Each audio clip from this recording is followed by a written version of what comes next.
Hello mga guys, it's Genevieve Tabili Norman. Now I understand why they are so exciting people at all. Itong palang mga Swedish na ito guys, frankly speaking, kababalaghan. Kung gusto mo palang sumaya ang buhay mo, you will be like them. Yung parang bang nag-ano kayo, yung parang bang nag-aaway kayo na walang makikita yung mga tao, a secret way of fighting. Yun ang ginawa ko talaga to them. Nakaintindihan na pala kami. Exciting part of being who they are, yung parang sila ikaw. Yun pala yung pagka-Swedish nila. Yes.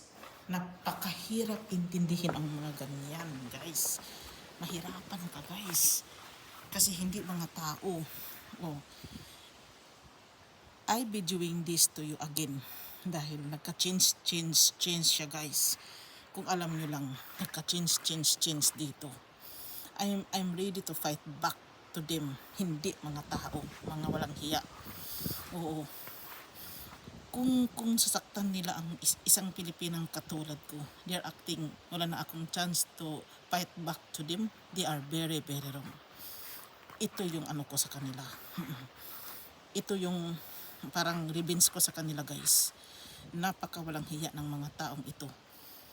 Hindi ko nilahat-lahat dahil hindi lahat na mayayabang. Yun lang dark, yun mga witches siguro yun sila ba, mga racist dito sa bansa nila.